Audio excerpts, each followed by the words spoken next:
wound that's requiring extensive bandaging and stall rest, and as a result she's getting a lot of swelling and stocking up in her lower leg.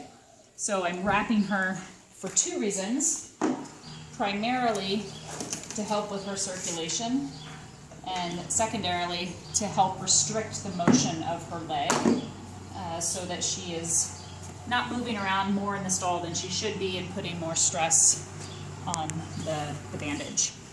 So we're going to start by bandaging her lower leg to try and help push the fluid back up into circulation. These are quilted cotton wraps. This particular brand is called a no-bow because it doesn't bow the tendons in the leg. So how you want to wrap it is you follow the direction of the tendons. So on the left front, you're going to wrap from outside in, so counterclockwise. On the right side of the body, you would wrap the opposite direction. You'd be wrapping clockwise.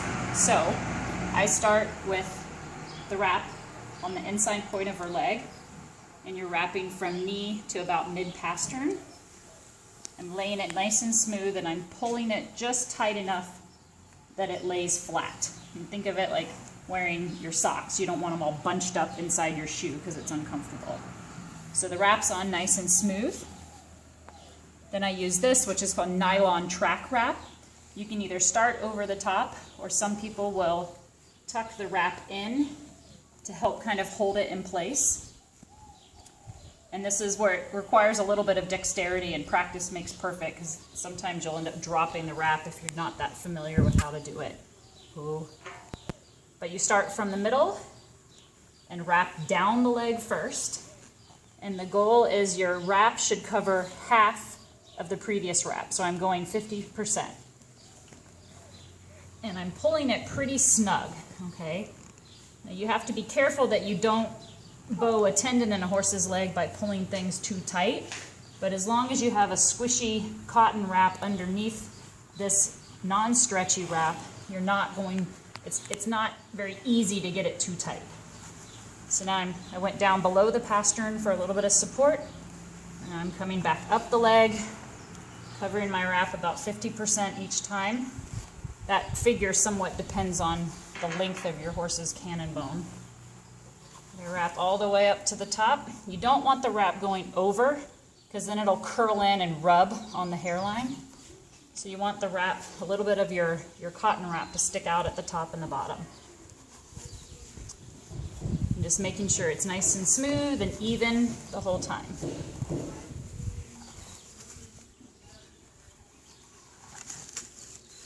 And by the time we've finished this bandage, the combination of the cotton wrap and the nylon track wrap is called a standing wrap, because we use these wraps on horses that are standing around and tend to get swelling in the lower leg.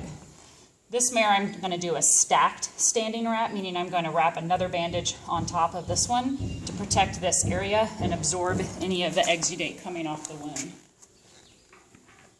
With a stacked wrap, you have to wrap the lower leg first, because if you think the leg tapers, and if I were to put the top wrap on, it would want to start sliding down the leg.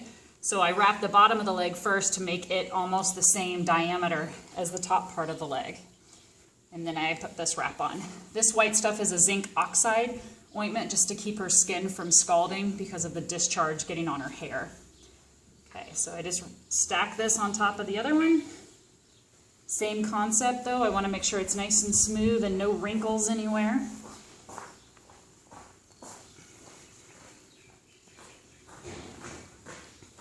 And then I use my nylon wrap over the top.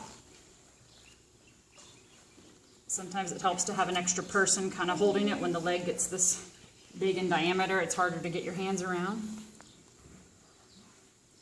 Starting at the midpoint and traveling down the leg. Again, I don't want to go all the way over the white because then my nylon would curl under. So I'm going to leave a little bit of the white sticking out. And then wrap back up the leg. Good girl. Good girl. Good girl. I'm not pulling this tight. I'm just kind of taking a little bit of the stretch out.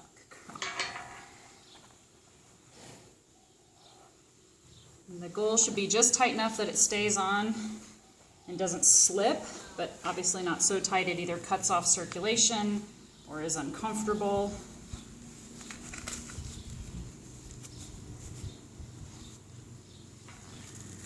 And then the fatter parts of the leg like this, sometimes your Velcro is not quite long enough to go all the way around, but I think we'll be fine on her. Okay, so then this wrap shouldn't be able to slide all the way down the leg. And then we'll address the actual wound.